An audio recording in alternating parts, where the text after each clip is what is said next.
啟欣苑280尺2房單位起貨啦！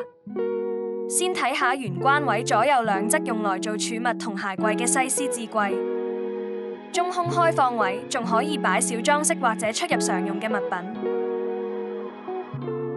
家居用白色做牆身同家私嘅主色，再搭配淺色木紋做地板同點綴。電視櫃上下儲物空間，仲有玻璃展示櫃可以擺裝飾物。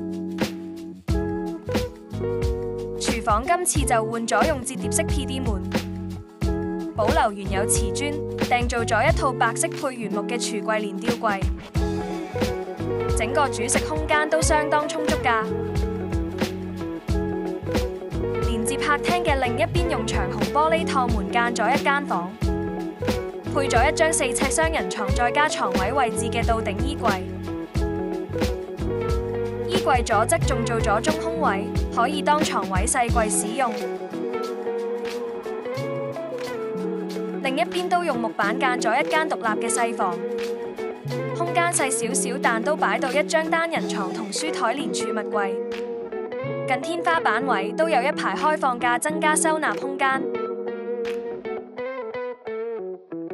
台階位都有3個隱藏式櫃桶，可以儲存比較少用嘅物品。浴室洗手台位做咗非常實用嘅整面式鏡櫃連開放架，鏡櫃入面有3層架，可以收納浴室用品。最後係沖涼位，CP 值滿滿嘅弧形黑框清玻璃月屏。有興趣了解更多，可以隨時電話聯絡我哋，亦都歡迎隨時到我哋3有嘅觀塘門市睇下。